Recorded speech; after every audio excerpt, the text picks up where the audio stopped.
E temos também o Microsoft Excel e Copilot. Então, você vai aumentar a sua produtividade no trabalho utilizando esse assistente para você fazer as suas análises nos dados. Também perguntando os seus resultados de vendas no quarter, como vocês podem ver nesse vídeo. Giving you a sandbox to play in and helping you better understand what's happening. You ask Copilot to visualize what contributed to the decline in sales growth this period. Copilot adds a little color to make the problem jump off the page. Now you want to dig deeper and ask a follow-up question with a what-if scenario. Copilot not only answers your question, it creates a simple model and even asks if you want to learn more about what it did with a step-by-step breakdown. Finally, you can ask it to create a graph of your projected model.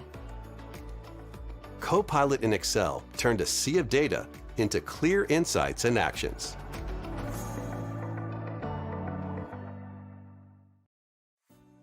E o Microsoft PowerPoint e Copilot? Como que você vai usá-lo para criar suas apresentações? O Copilot ele vai te orientar a criar os seus estilos e designs com base em informações que você vai passar para ele em linguagem natural, da mesma forma que você está fazendo com os outros aplicativos também. You can hone and polish. Let's say you want to add a slide. Give Copilot some quick instructions. There it goes, ready for you to review. So this slide is too wordy. Let's ask Copilot to make it more visual. Give it a few seconds. And check this out. Copilot can even animate the slide. It gives it a professional design treatment in a single click. But it doesn't stop there.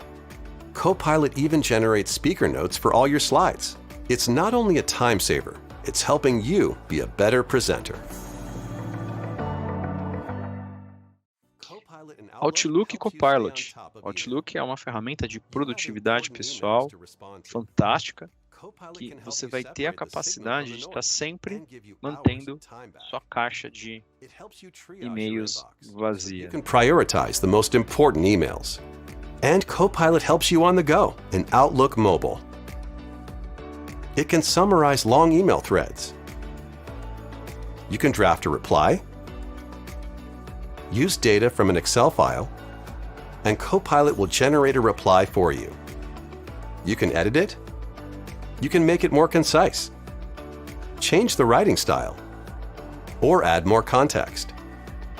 Now all that's left to do is review the proposed response and hit send. It's a productivity game changer. Microsoft Teams e Copilot, para você de fato integrar todas as capacidades para melhorar a sua produtividade no seu dia a dia. Imagina que antes de uma reunião, você vai ter uma alta produtividade, uma economia de tempo enorme quando você vai pedir para ele fazer um agendamento previsto na disponibilidade das pessoas envolvidas, pedir para o Copilot criar tarefas e atribuir a esses indivíduos e também receber sugestões de arquivos. E depois e durante essa reunião, você pode criar um resumo em tempo real do que está sendo dito, identificar quais são as questões que não foram respondidas nessa reunião, nessa conversa, e gerar um resumo destacando o que foi compartilhado com notas e ações, além de identificar quem que é o responsável por cada uma dessas ações. Ele vai responder de forma detalhada para você e vai fornecer citações da transcrição que você teve.